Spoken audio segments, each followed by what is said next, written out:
को इसका रिज़ल्ट आ चुका है और तमाम कोठिया पंचायत और ख़ास तौर से केवटी प्रखंड के अंदर लगभग 26 पंचायत का रिज़ल्ट आया है। 26 पंचायत में से 26 मुखिया नए बने और 6 मुखिया पुराने ही अपने अपने पद पर वापस वही बने हैं। लेकिन इस वक्त हम देख रहे हैं कि कोठिया पंचायत के अंदर हमारे साथ जो है वो मुखिया प्रतिनिधि जो है जावेद आलम साहब हमारे साथ जुड़ रहे हैं इस वक्त, और आपको बहुत बहुत जीत की बधाई। शुक्रिया। और मैं देख रहा हूं कि पिछले कई दिनों से जब से रिज़ल्ट अनाउंस हुआ है, नतीजे आए हैं, तो तमाम लोगों में एक उत्साह देखने को मिल रही है। इसकी क्या वजह मानते हैं आप? बस मेरी मेहनत है और मैं जो विकास किया हूँ डिग्री न रहने के बाद, हारने के बाद मैं जो मेहनत किया हूँ बस उसी की वजह से ये सब है कि डिग्री न रहने के बाद भी जितने भी हैं कोठिया पंचायत के जितने भी बासिंदगान हैं, जितने भी नागरिक हैं, सभी के इसमें हम खरे उतरे। और हारने के बाद 13 प्रत्याशी थे, 13 में 1 जीते, 12 हार गए, 12 में 11 प्रदेश पकड़ लिया।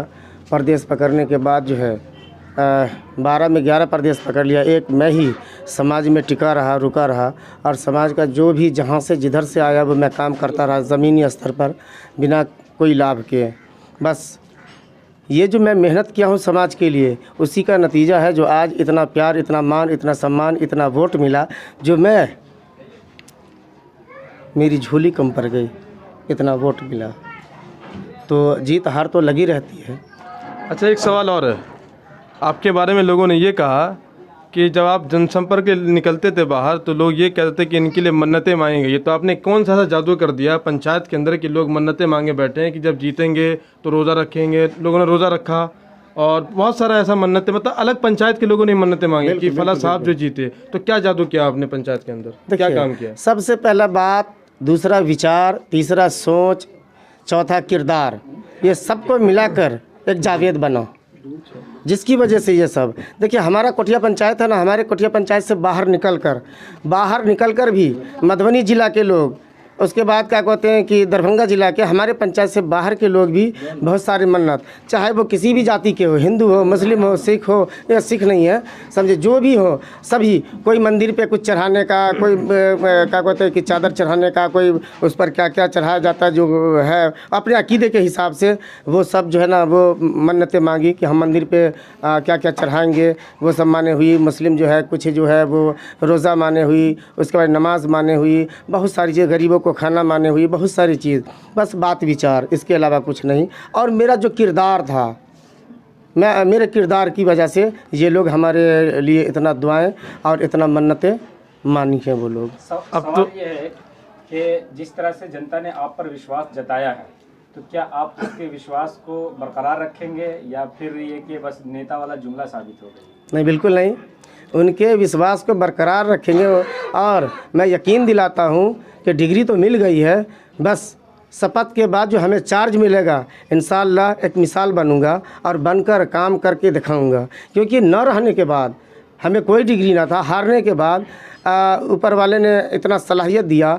और फिर हम कर्मचारी से लेकर अधिकारी से लेकर जितने भी अफसरान हैं, सारे का शुक्रगुजार हूँ कि जिसने मेरे से बात किया या फिर मैं अपनी बात उन तक रखा, सबों ने मान सम्मान के साथ मेरा जो काम है, बिना कोई पद पे रहते हुए, वो मेरे काम को स्वीकार किया और मेरे काम को आगे बढ़ाते चले गए। जो आज जो समाज में मैं इतना काम किया हूँ, समझे, वो अधिकारी की वजह से, अधिकारी से मेरा बात विचार अच्छा रहा और अधिकारी एक चीज़ समझे कि नहीं, अगर लायक है तो जावेद है, समझा, जावेद उस लायक है, समझे, चलो जावेद का काम कर दो। अच्छा, एक सवाल ये है कि आपके जो पंचायत है बहुत बड़ी पंचायत है और पंचायत इतनी बड़ी है कि विकास का काम जो वो सही से नहीं हो पा रहा है, एक बात तो ये। दूसरी बात ये है कि आपका गांव जो है वो अभी तक टोला है, तो इस दोनों सिलसिले में आप क्या करेंगे? यानी एक ये कि टोला को आप मौजा बनाने का कार्य करेंगे या नहीं करेंगे, क्योंकि ये हाँ, कि बन जाए, रेवेन्यू विलेज में नहीं है। हाँ, और दूसरी बात ये कि पंचायत का इतनी बड़ी पंचायत है, उसका काम कैसे संभालेंगे आप, उसके बारे में जनता से बताइए। देखिए, अब तक जो भी मुखिया प्रत्याशी आए, उनको ये पता नहीं लगा कि मैं मुखिया हूँ, हमें करना क्या है, समझे, उसको ये पता नहीं लगा। बस वो रेल की तरह भागते रहे और पैसा बटोरते रहे, झोला में डालते रहे, इसके अलावा उसके पास कोई काम नहीं। और उनके अलावा जो कोई काम अगर किया है तो वो मोहम्मद जावेद किया है कोठिया पंचायत बग्घा से, इसके अलावा कोई नहीं। अच्छा, एक सवाल और है कि बहुत से लोग खौफ में होंगे। खौफ में इसलिए होंगे कि आपने चंद दिन पहले इसमें एक महासभा रैली में आपने ये कहा था कि भ्रष्टाचार जितने लोग हैं सब जो है वो अटेंशन हो जाएगा, अगर हम जीतेंगे तो फिर छोड़ेंगे नहीं। बिल्कुल बिल्कुल। जहाँ हमारे ऑफिस में कितने नए कर्मचारी आए उनको बोल दिए कि भाई समझे, आप जो है जब तक मैं ना आऊँ, जितना गड़बड़ सरबर उल्टा सीधा जो फाइल है उसको सीधा कर लो आप। अगर मैं आ गया और एक भी फाइल या एक भी आदमी का ये शिकायत मिला कि ये हमसे पैसा कौड़ी लिए है, अब बिना पैसा के ये काम नहीं कर रहे, तो मैं आपके कमर में रस्सा लगवा दूंगा। नहीं, उस सवाल का हमारा जवाब नहीं दिया आपने कि इस गांव के लिए आप क्या करेंगे, आप पूरी पंचायत के लिए क्या करेंगे? अरे भाई, पंचायत के लिए जो करेंगे वही गांव के लिए करेंगे। इसमें गांव और पंचायत क्या है, पूरा पंचायत मेरे लिए है, हम पूरे पंचायत के हैं। ठीक है, बहुत बहुत शुक्रिया। और एक चीज़ और जी देखिए, ये इलेक्शन है, इसमें हार जीत होती रहती है। दो पहलवान जब फील्ड में उतरते हैं तो एक को हारना ही पड़ता है।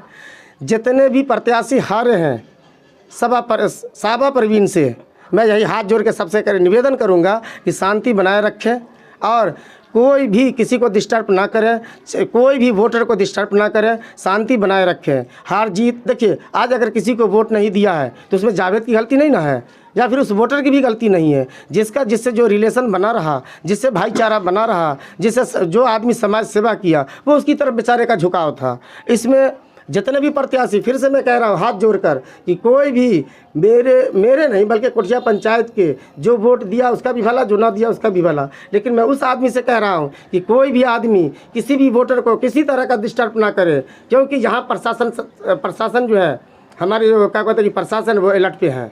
बस हाथ जोड़ के मैं यही निवेदन करूँगा सभी हारे हुए कैंडिडेट से।